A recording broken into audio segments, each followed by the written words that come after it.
Harper the golden retriever began her life on a dog meat farm in South Korea. She was living in appalling conditions and, most shockingly, on borrowed time. Indeed, alongside 25 other dogs, she was slated for execution without even having been able to run free from her tiny little cage.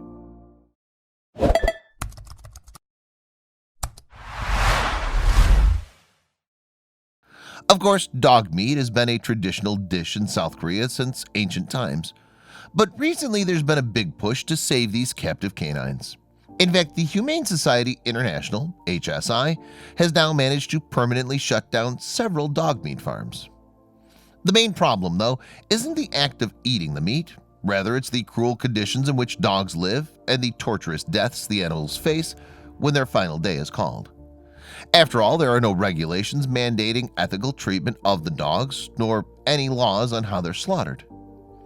Whether they're bred in captivity or stolen from the streets, then, dogs like Harper face some abhorrent fates, including being burnt and boiled alive or beaten to death. Dog meat farms are persistent, however, because the farmers are often unable to come up with alternative means to earn a livelihood. This then is where HSI enters the picture. HSI was also instrumental in bringing about Harper the golden retriever's freedom and eventual happiness. In fact, Harper's new mommy, Imgur user The Pursuit of Harperness, has always wanted a canine companion in her life.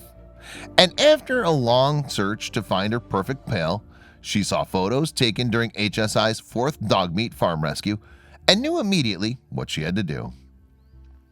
After shutting down yet another dog meat farm in South Korea, then, HSI and Change for Animals Foundation were bringing the dogs to the US for adoption. The Pursuit of Harperness wrote on Imgur. There was an album showing the terrified pups being freed from their cages. The idea that she was awaiting slaughter absolutely gutted me. "This is my dog. This is the one. That's all I could think to myself," she wrote. All the rescue dogs, including breeds prized for their gentle natures, such as Labradors and Golden Retrievers, on display, though, had not lived happy lives. Indeed, they'd mostly been kept in cages, living in their own filth. Many, in fact, didn't even have a roof over their heads, and were left exposed to rain and freezing temperatures. The rescued pups then were brought to the US and housed separately in different shelters. After some dogged pursuit, though, the Pursuit of Harperness managed to track down the shelter keeping Harper.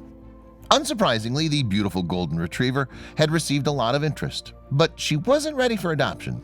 She'd just been spayed and still needed time to recover. Per shelter policy, no pets could be reserved, and she would be adopted on a first-come, first-served basis, The Pursuit of Harperness wrote. They wouldn't be contacting anyone directly. Her photo would simply pop up on their website when she was ready to go. The Pursuit of Harperness kept a diligent eye on the shelter's adoption list over the next week. And as luck would have it, she was the first in line to give Harper a new home. Harper's prospects were looking up. At only approximately a year old, after all, Harper had already suffered so much in her short life. Despite the smile on her face, the adoption coordinators let us know that she was extremely skittish and scared. They weren't sure if it was temporary or something to adapt to long-term, The Pursuit of Harperness recalled. Her coat was rough, not soft and fluffy like a typical golden retriever. Despite a bath when she arrived, she was still pretty stinky as a result of the poor condition she was kept in. "I didn't care about any of these perceived flaws, though. I knew this was my dog," she wrote. Loud noises were a problem, however, and since Harper had found a safe home with her new mommy, she refuses to stray too far from the house. Harper was also nervous around strange humans and even her own species. Certainly, she hadn't socialized in captivity, so meeting other dogs was a new experience. It was a little overwhelming at first being the new kid on the block, but here's Harper meeting a group of dogs for the first time, wrote The Pursuit of Harperness. Harper's time at the meat farm had further left her in fear of water. Indeed, she hated puddles, and even the touch of rain made her whimper. So after 6 months of her human's loving care, Harper looked like a completely different dog. Certainly her coat is now soft and silky. Her fears are subsiding, and she's doing great with her dog training classes, though she can't resist the old chew on a shoe fix. Happy to report that with some patience and time, she no longer fears people, loud noises, the outdoors, or the car. "Harper has been an indescribable joy in my life," The Pursuit of Harperness concluded. Having her has resulted in countless physical, mental, and emotional benefits for me. Sometimes I really do wonder who rescued whom.